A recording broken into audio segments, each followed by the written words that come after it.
day, viewers, and welcome to another edition of Reminiscences.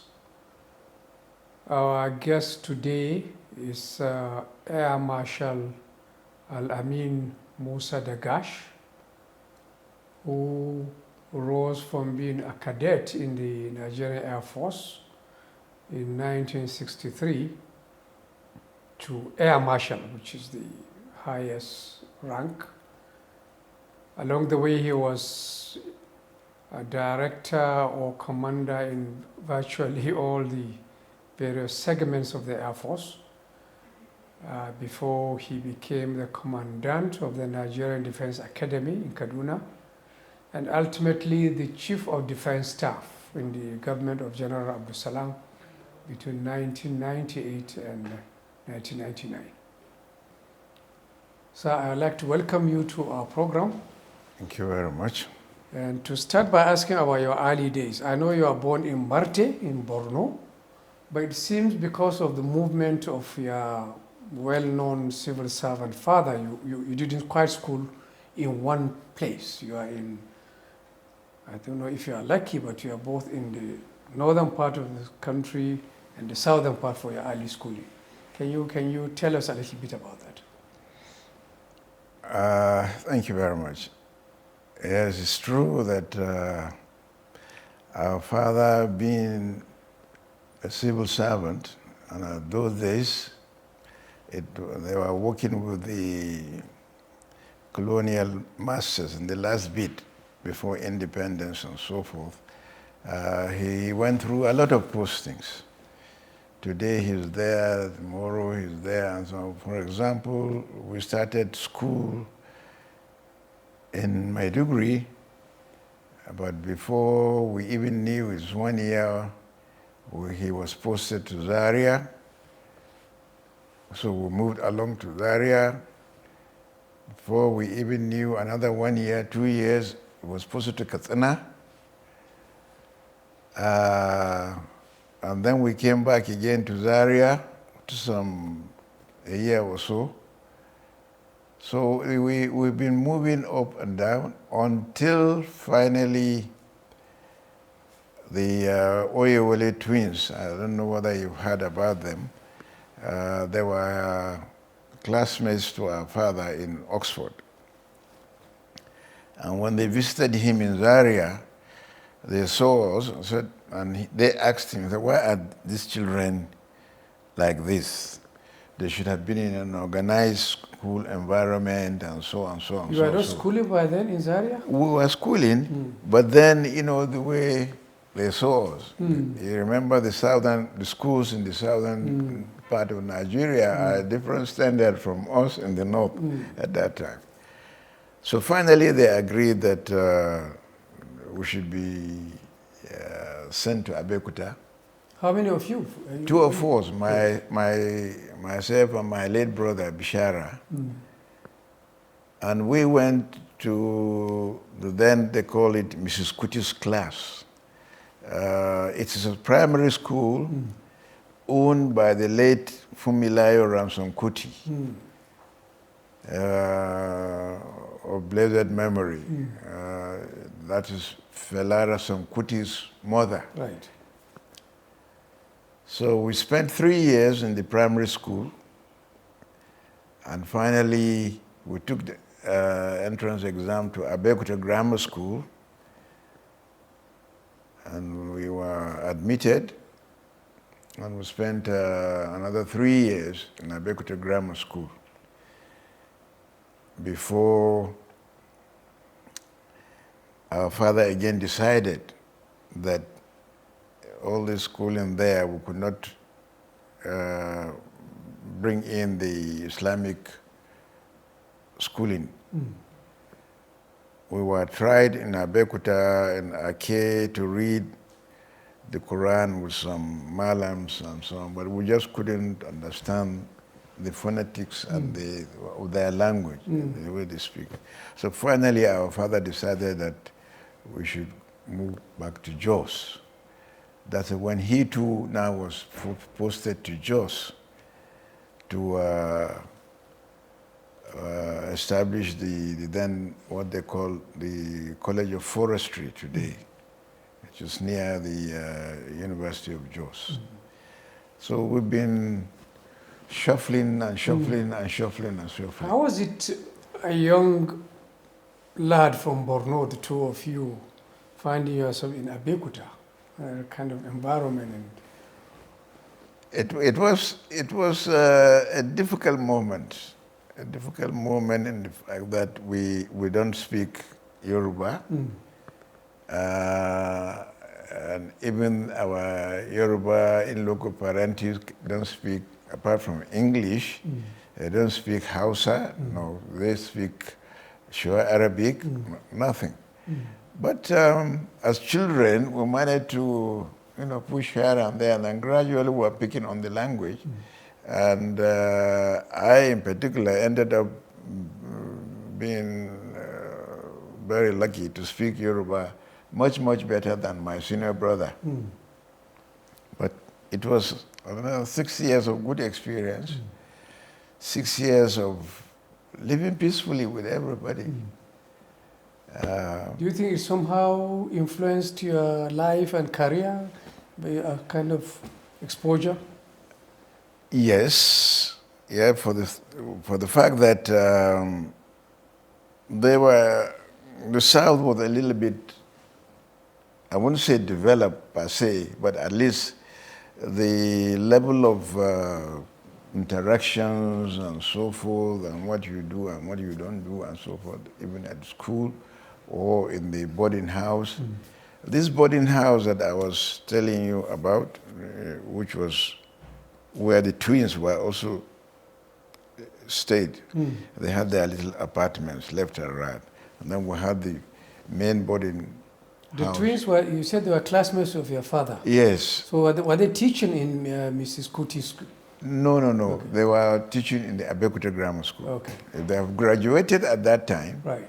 And they came back from Oxford. Right. When you moved to Jos, you're not a very typical northern town, Yes. So I don't know how much of the Islamic and traditional education you get there. When we went to Jos, the only school our father got for us at that time was what they called, it's still there, the Guru Science Secondary School, which is near the railway, the highest point on the railway. And that school, at that time, you'll be surprised. The whole teachers in that school were British, except one teacher, I can't remember his name now, but he was the assistant craft teacher. He's a Yoruba. And then there's one other Yoruba staff. He was the bursar. Otherwise, everybody else was British. From the principal to all the teachers and so on, female and male, they were British. I think our father did his little search and to find out, well, that's a good school to go to. So we went there. As you said, to answer your last question, that school being, of course, headed by the British and so on and so forth, there was no Islamic studies in that school. But what we had was in the mornings, typical, they say we go to the hall, and they read some kind of books. I got some of them, like some kind of pamphlets. Yes, but it's neutral. Civics. Neither Islamic, neither is it Christian, and so. But of course, Almighty God is mentioned here and there and there and there, and that's it. It's just for about 10 minutes, and then we disperse, go to classrooms. So the Arabic, whatever, we had to learn it during the holidays when we come back home.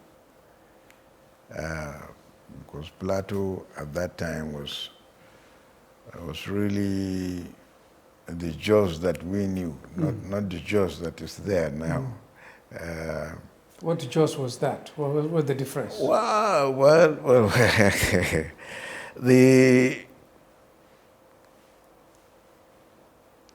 when we were supposed to, when we were asked to be taken to school, our father asked his driver, and he took us to Bukuru. From Bukuru, there was no road at that time connecting to the Lagos road. So finally, the driver had to carry our box. We had one common box with my brother. The two of you had one box? One box. So we started walking on foot because we had to cut across, avoid the long route. And in cutting across, we had to cut across the Biram villages. And that's where we had a little bit of problem. We were walking, and all they had was some kind of entities provided by cactus plants. Each parameters. That's right. Each family has its own parameter here and there. So you got to move in between these cactus trees and so on to find your way up. You are heading to Kuru? To Kuru. Right.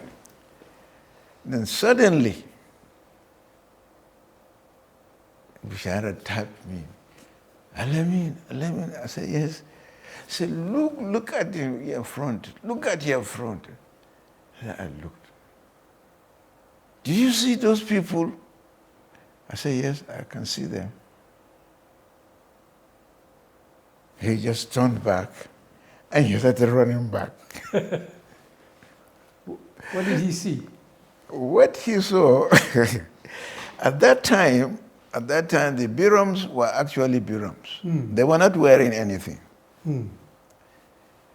The females were only using the leaves. Right. They cut leaves and put it here and put it at the back.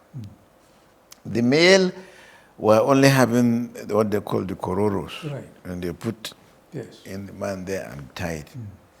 That all. If it's not cold, that's how they walk. When it is cold, then they have this godo. You remember the old women, they have that they try to cover themselves and so. Bishara ran. Then Bukar dropped the box and he started running after him. And he told her, let me, you sit down there with that box. They will not touch you. They will not touch you. No. Because they didn't touch me. He went and grabbed Bishara, brought him. He held him. He said, look, I will take you to school. Your father said, I should take you to school. And these people will not touch you. Don't even look at them. So we continued. We walked. Finally, we got to Kuru, to the school.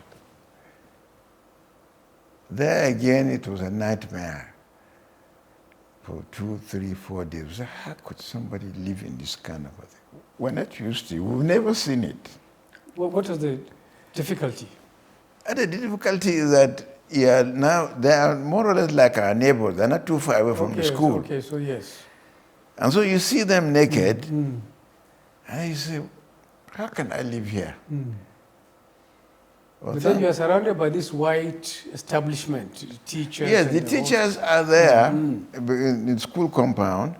They've got their own built-up accommodation. They stay there. But the Birams are across here, across the road. So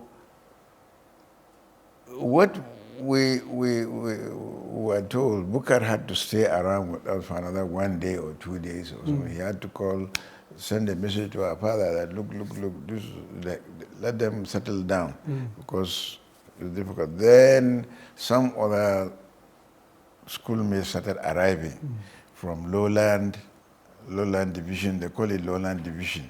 That's Pangxing, Langtang, Shandam, about so many of them, you know. And each of them speaks a different language. The only common language that was the Hausa and the English. The English, of course, a bit of pidgin English and so on. But then we settled down gradually, and of course we see now that it's British people teaching you and looking after you, so you forget about these other people and you try to concentrate on them also. And of course the British team was quite good. Yeah. They looked after our welfare, they feed us well, they have good teaching. Yeah, everything was free. Yeah. Everything was free, Kabiru, in that school. Yeah. Everything. Let me take you to after that school, which is quite interesting. What attracted you to the Air Force? Because from that school you went to the training in Kaduna. Well, what is it between you and the Air Force? Yes, what happened was that when we were in that school, that secondary school, in the last year, you had different civil servants and experts, technocrats, armed forces, police. They come into the school and come and brief you about the career in these places. And the one that attracted me most was the Air Force. It was either the Air Force or the Navy, but I wasn't able to make up my mind. Because even when we left that school, we went to Kano to start our HSC with my brother at Rumfa College. And when we went, we were there, and then we went on a holiday to Lagos. Then our father was in Lagos. That was the year 1963 when the Germans came and established the Nigerian Air Force. In Kaduna? No. At that time, it was in Lagos. The Ministry of Defense was in Lagos. Okay. So, and I was able to read some few pamphlets and few informations in the newspaper. And then our father was then, I can't remember which ministry, he was PAMSEC, Ministry of, I think, Mines and Power. So he was with Matema Sule. So I then went to him, I said, Daddy, I'm not going to go back to Kano. He said, why? He said, no, I think I'll try to make a career in the Air Force. Since the Air Force has been established now. Are you sure you want to go? I said, yes.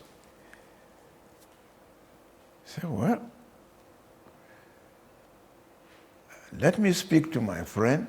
I'll speak to my friend.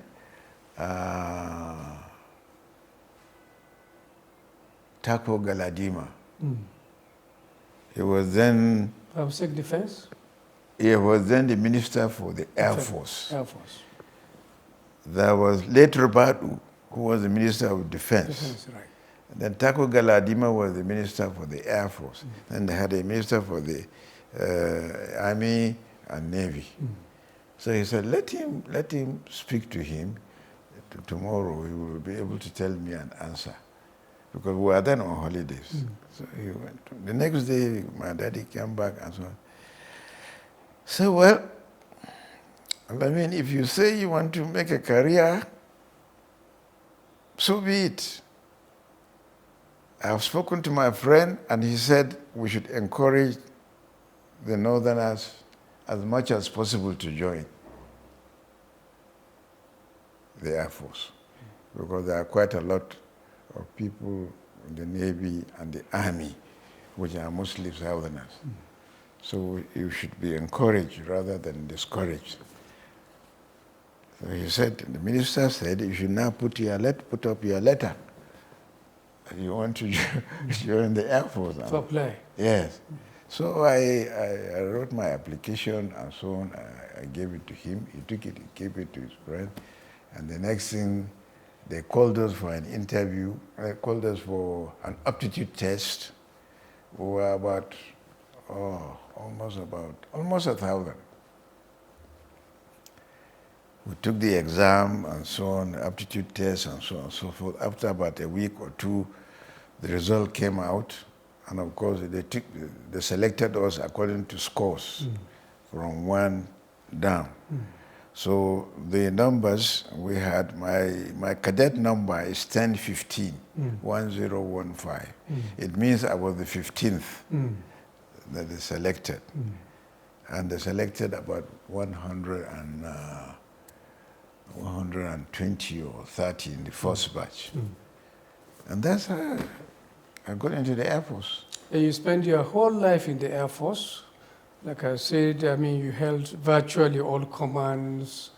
Is there any particular aspect of the Air Force that you excelled or you recall with more nostalgia?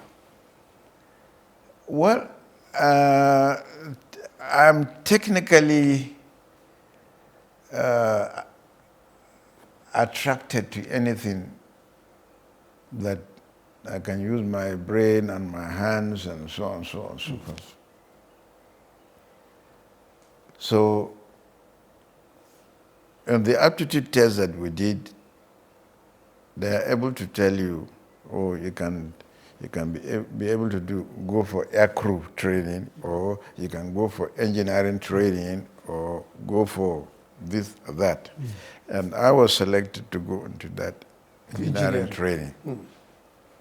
So that's why when I went to Germany, the first training after military training in Kaduna, the next school that we went to in Germany, in Fabsbach, was a technical school. And in Germany in those days, you don't just become an engineer, go to university. No. That's what they call grade levels. Grade level 7, grade level 8. As a young boy, as a young chap, that's the statue. So that's how they teach you. They teach you technical drawing, they teach you crafts management, they teach you this, they teach you that, and so on. So you've got to face that, pass that grade level 7, and then you go and you have to pass grade level 8 until, if you pass these 2, then you can now go into proper engineering training, aircraft engineering, maintenance. So that's how I progressed in that line. And from there, of course, you go on further training of different aircraft types that the Air Force buys. Sometimes there are longer courses, sometimes there are shorter courses, and so forth. Then, of course, later on, this was also put together, since you are an aircraft maintenance engineer or technician, as they call it, now you are taught logistics management. Because if you do not know how to manage your spare parts, procurement, spare parts distribution, spare parts usage, and so on, that means you are zero in your logistics, therefore your aircraft, your equipment will not work. So those courses were put together again and churned. So then I progressed from one step to the other, one step to the other. Each grade you go, each promotion you have, there are certain courses that you have to go and do. Sometimes they are short courses, sometimes they are longer courses. But that's how it worked. And I found it, that's why if you look at those papers, you find out that I have virtually did everything, headed everything. I was a director of almost everything in the logistics. I was first of all director of engineering for 4 years plus. I became director of supply for another 2 years or something. Oh, sorry. I was first of all director of works for 4.5 years. And being an aircraft maintenance engineer or so forth, I didn't well like it, but it was a challenge. Yeah. So I was thrown in there. That was during Abdul Bello's tenure as Chief of Air Staff. And at that time, we had also the two major runways being built in the country for the military, Makadi and Kainji. And these are about 3.67 kilometers length. And they're about this thick. It was consulted by an old lady, an old professor from Switzerland. But it was built by Julius Baja. So in that field, I got really involved. I even forgot about aircrafts or no aircrafts. I was more interested again in this infrastructural development. But you also had a training your commander at the training school. So that suggested a training. Was this training on the flying or on more of the engineering? No, that was, well, when I left the headquarters temporarily from logistics, I went to Kaduna. You remember we were in Kaduna briefly with you and your wife. That time I was the SASU, what they call Senior Aircraft Staff Officer, the Air Training Command. I was there for a year. At that time, it was headed by late Natiti, ABM Natiti. And then I became the Air Officer commanding the Training Command. The Training Command caters for everybody, including aircraft pilot training. You know, we have the basic primary flying training in Kaduna.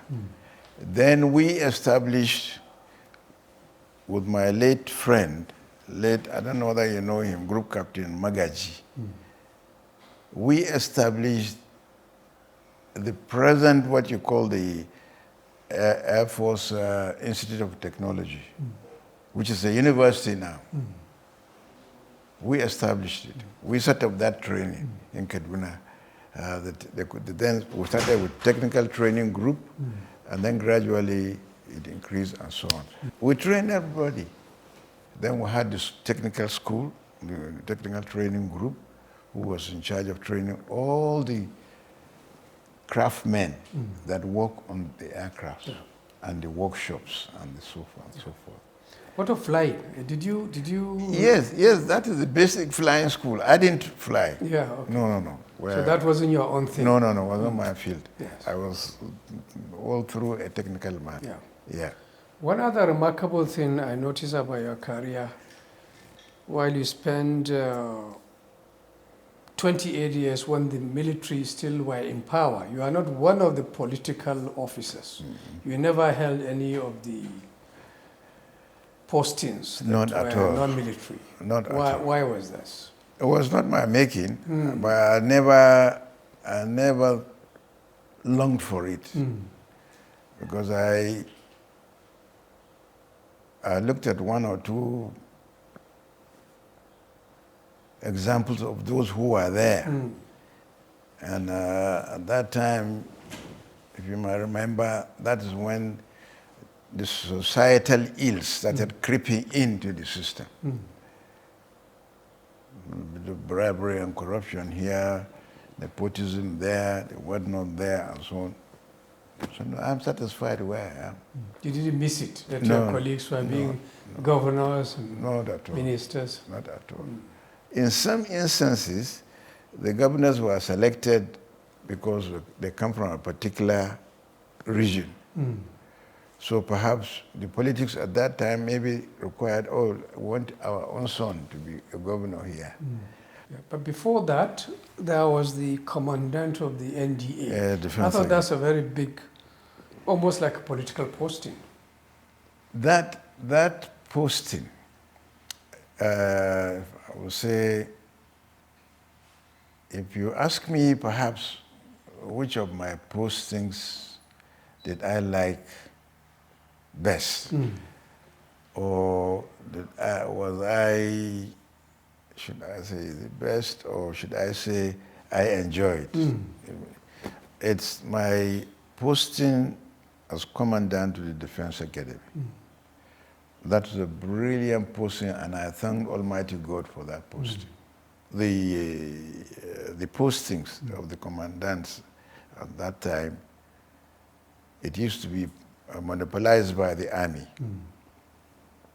And during my time, I think that's when it was thought that, look, we should not do that. In other countries, they do rotate that particular post. So I don't know whether it's my luck or it's God's will. From deputy commandant, I did that for 1 year, and then I was appointed commandant of the first academy. Air Force officer to do it. Yes. Till today, there was no Air Force officer. Why did you enjoy it in particular? What gave you? Well, what made me enjoy it is that here you are dealing with human beings. You are dealing with different characters. You are dealing with staff from different services, and including the civilians, the lecturers, and so on and so on. So it was so interesting. It's like a small little world by itself. And if you can put things together and you get everybody cooperating and doing the right thing and so on, and giving you the best results and so on, it's so beautiful. That's what I loved. Yeah. So I think the well-known national posting that you held before you retired was the Chief of Defense Staff. Yes. Number 3 in the government of Abdulsalam then. Now this, I don't know how this came about. Of course, Abacha died, and there was a lot of movement in the forces. So how is it that, again, I think you are the first CDS from the Air Force? How did that come about? Is it from NDA straight away you went, or there was some kind of negotiation between the forces? I wouldn't know of the negotiations, but I could perhaps admit it's God's will. I knew what sort of tussle. The army officers can be very, very shrewd and crude when it comes to this type of appointments and posting. They do that amongst their own service. It's an everyday thing. And so on. And it has succeeded to kill a lot of the spirit, decor, and so forth in the military. The issue of service, what do you call it, how long your seniority also matters a lot. Which of course, again, our army brothers and friends, sometimes they don't follow it. If you have got a weak leader up there, so he will listen there until then you go and select somebody who is perhaps a junior to the other person. So what happened again, that one now has to go on retirement.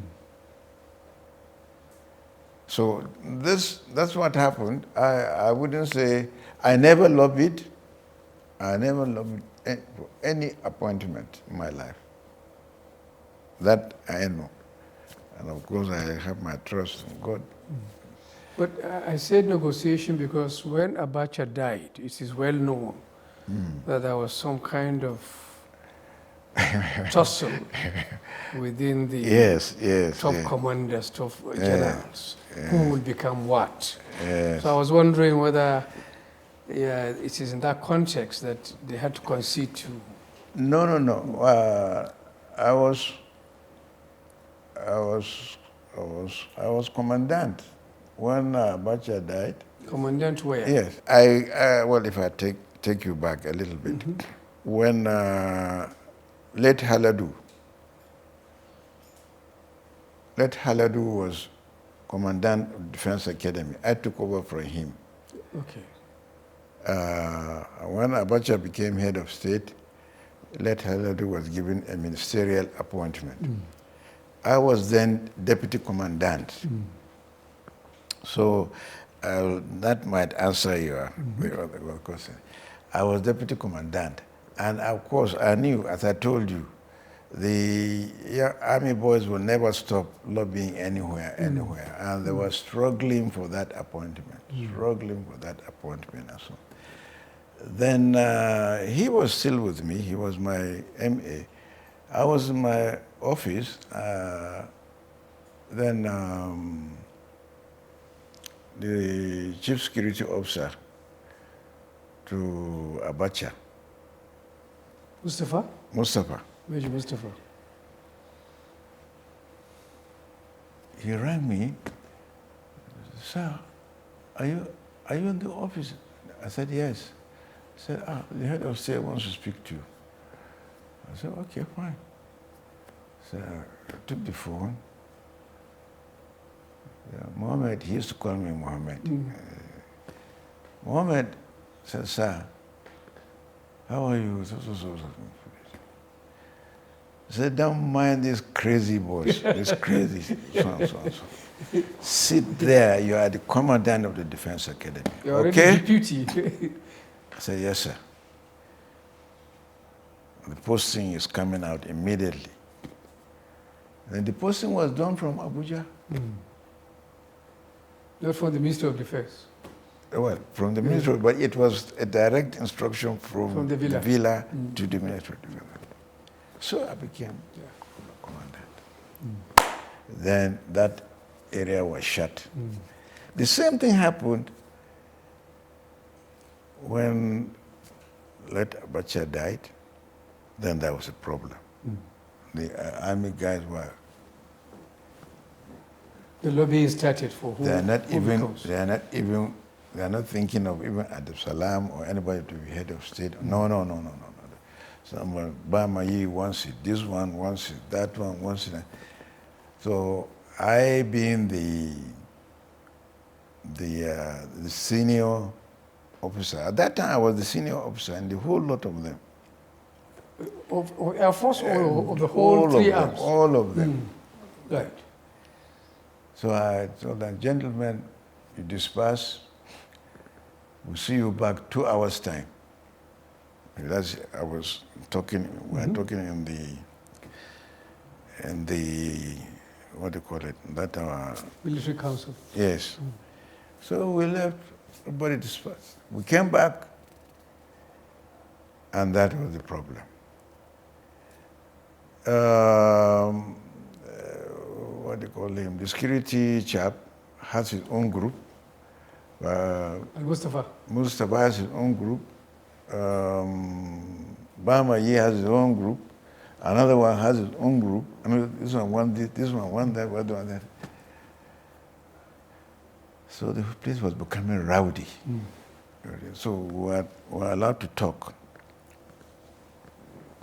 This is military democracy. Yes. So when they came to my table, and I told them, I said, gentlemen, don't let us turn this country upside down. I am informed with all the various nooks and corners you people have been running around wanting this, and there can only be one head of state. That is one. Two, we're in a military. We have a seniority role. You cannot break it. The only condition now that remains here, you ask General Abdul Salami, since he was Chief of Defense Staff, the other guy was in prison at that time, Abi. He's dead now. Dia. Yes. Yes. So I said, he is the Chief of Defense Staff. So by hierarchy, he's on the line. Now you ask him, if you want to be head of state, tell us now.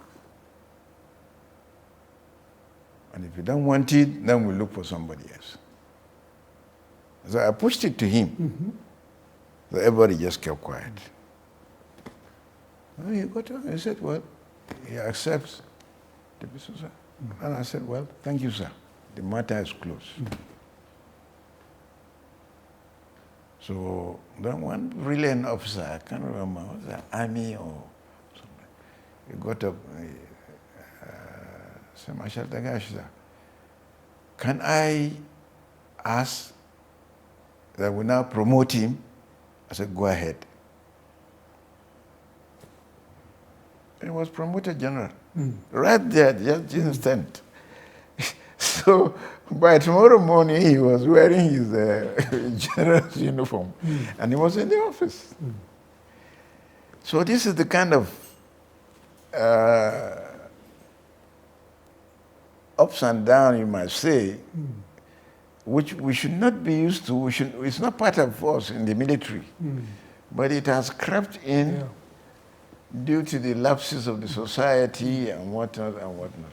I must ask you, what kind of man was Abacha? You obviously knew him. Well, I wouldn't say I know him much, but I know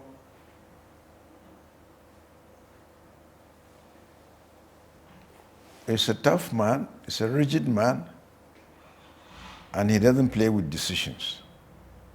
It might take him time to make a decision, but once he makes that decision, he doesn't go back. So with his other colleagues, he might have got his own other weaknesses here and there, but militarily is good. Were you surprised with all the corruption allegations against, after his death, all the money they're trying to gather from other countries? That is a difficult question for me to answer. So you have been retired since 1999. What have you been doing? That's a big question. Well, before the Boko Haram crisis, I do go to my farm far, far away in my village, Krenoa. I had a cattle ranch, and occasionally I go there to see what is going on and so on and so forth. Unfortunately, when the crisis worsened, the ranch was vandalized, everything was destroyed, the cattle were stolen and so forth. And I sat in Maiduguri, was doing one or two things, a little bit of reading, a little bit of helping people, how to build their small mosques, or helping them in their farms occasionally. And then the crisis again worsened, and my people came and told me that I should leave Maiduguri and go to Abuja until when the ground is safe. But before then, before I left Maiduguri, well, of course I was a member of the Borno Elders Forum, which we had a lot of series of meetings, several meetings and so on, trying to organize, restructure the socio-economic livelihood of the Kanuri and the Shuas and so forth. Unfortunately, we never succeeded the way we wanted it. And I left Maiduguri, I came to Abuja. The crisis still continued to get worse. And one day I was sitting and I had a phone call from my Tamasule's PA. He said he wanted to come and see me. I said, well, come, I'm at home. So he came and then told me that late Maitama Sule, Ambassador Maitama Sule, sent him that he wants to establish the Northern Elders Forum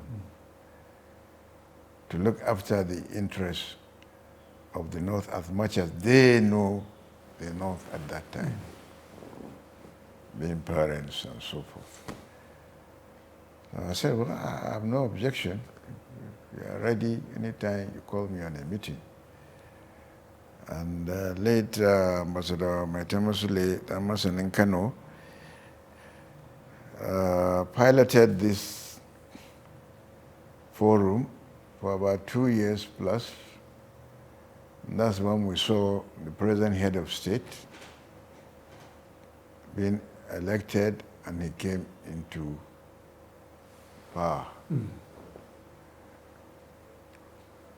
We'll continue to meet, we'll continue to offer advice to the government, to certain institutions. Unfortunately, he never lived longer than about 2.5, 3 years since the establishment of the forum, and he died. Then, of course, there was the unification of the Borno and Yobe Elders Forum. Again, I was co-opted. Again, we had several meetings here and there and so forth. Unfortunately, that also did not offer enough solutions to the problems faced by Borno and Yobe. So all along, you can see I was triggering, I got triggered out of that, out of this. And the last one, the Maitama, the Northern Elders Forum, I dragged along up to just the the election, this last election of Buhari's period. And because at that time, I have seen already things beginning to fail. Things were not working the way we were expecting. That's the late Maitama Sule. He thought we would be able to succeed because some of the meetings were left for him to go person to person with the present president. Of course, we never got any success out of that as well. Was it that the meeting didn't take place, or? No, the meetings take place. And we thought, being a younger group, we should allow Ambassador Nkano to have this discussion with him. A number of times, we sit, we expect to hear good results, to hear good information on what we have suggested, but it never happened. And when he died, I went about 2-3 times to, then we suggested that the leadership should be taken over by Professor Amga Abdullahi. He too piloted the forum for some time. As I said, there were no results. So the whole issue dwindled, and I personally told them, I said, look, as from this date, I'm not going to be around. I won't be part of this meeting. So, Borno Elders Forum, Northern Elders Forum, the experience has been not really worth it, is it? I mean, Nothing. I wonder why, because elders are supposed to be the guide of society. So, why should they fail? At the level of Borno, where this terrible insurgency is going on, the elders couldn't do much. Yeah, so let's start with that. What accounts for this failure? As I said, you see, if in a community or in a society that makes up a state or a local government or whatever it is, if that society, for example, is all made up of the same tribe, It will never fail. But where you have that community or that society made up of about 2, 3, 4, 5 different tribes, that's where you have problems. Because the societies or the members of that society, a good number of them are selfish. There's a lot of greed, and a good number of them will rather monopolize whatever they think is the best beef coming out of that cattle.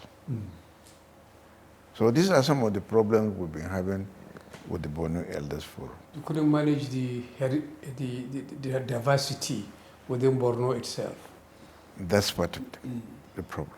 You cannot get them to work peacefully and achieve results. And with the Kanuris today, I have pulled out. I tell them, any organization that is built on selfishness, on tribal lines and so on and so forth, it doesn't work. And so I can't waste my time there. I pull out. What is the problem of the Northern Elders Forum? It has kind of become a very small group that is seen as being very antagonistic to President Buhari.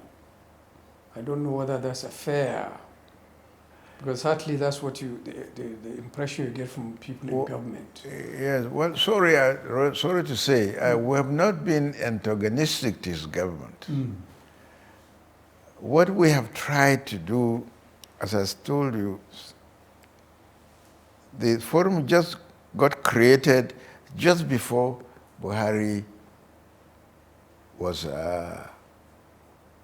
appointed,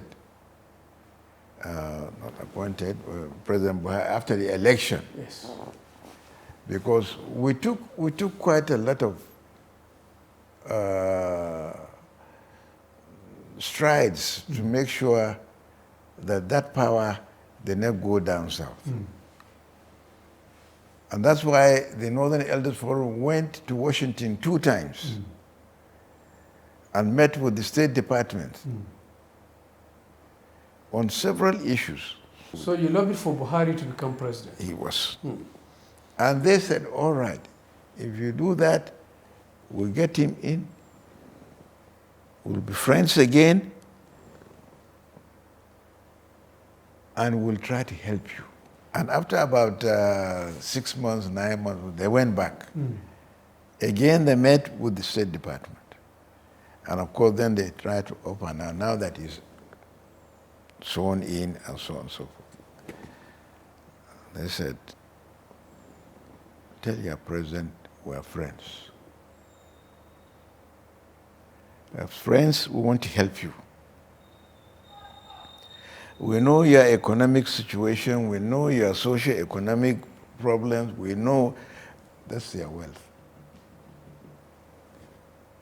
If you people can get this money back, it's enough to tackle all your debt, your socio-economic problems,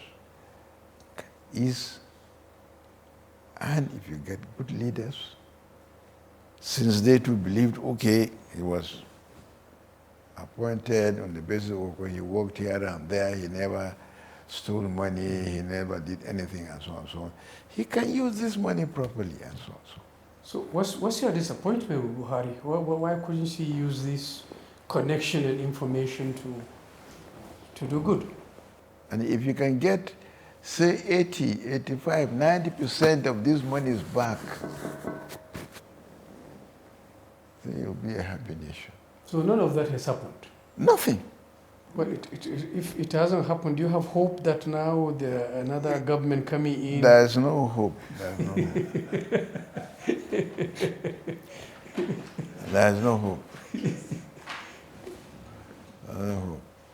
So you have given up on I've given politics? I've given up on that. It's gone, it's gone. Mm. If there's anything that will happen, it's with God's ruling. Mm. But I don't know. Not with this character of politicians. Mm. It's not going to happen. And that's a very, very big minus and minus and minus for the country. Mm. It means the economy will keep on tumbling, and God only knows where it will stop. So how do you spend your days now? Oh, day to day, if I come out of this door every morning, I must have thought of something. I'm very creative, one. And I like a lot of maintenance. I don't like seeing things spoiled and whatnot. He's the old engineer in you. If you look at my skyline there, you have seen I've shaven all the trees there. Mm. Because I one day woke up and imagined that if there's a very strong wind, these trees are very soft, they are not very strong. They will break and destroy all those roofs. And a few days ago, there were heavy winds here. It's true. The rain was so strong that I said, you see, if I have not done that, perhaps I would have got some losses and so on. So a little bit of creativity, a little bit of thinking. Do you do any exercises to keep fit? No, I do some walk. I walk. There's a mosque over there. Of course, I try to pray my morning, and I pray my Maghrib and Isha. So by the time I walk and come back, I walk and come back, I must have walked about 2, 3, 4 kilometers daily. It's quite good for me. What of diet? Are you? Diet, I'm supposed to be, well, they said, but I think it was not serious. Slightly diabetic, but then the dietitians have worked out some kind of feeding for me. Not very serious, but then I try to eat just as little as I can. I don't overfeed myself. You eat everything? No, just appropriate, and I find it easy. Life is going, continuing.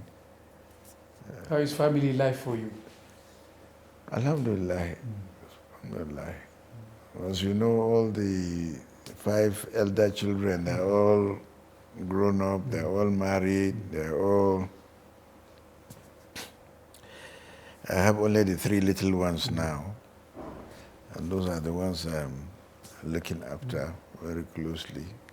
Is military retirement really comfortable? I mean, you are retired as an air marshal. Do they take good care of you? Yeah, it's fairly good. Fairly good. And of course, you've got to do a lot of dogmatics and financial management. Thank you very much, sir. Thank you very much for letting us into your life. And viewers, I hope you enjoyed that conversation with Air Marshal Al-Amin Daggash, former Chief of Defense Staff, and many other things in the Nigerian Air Force. Until we meet in another edition of Reminiscences, goodbye.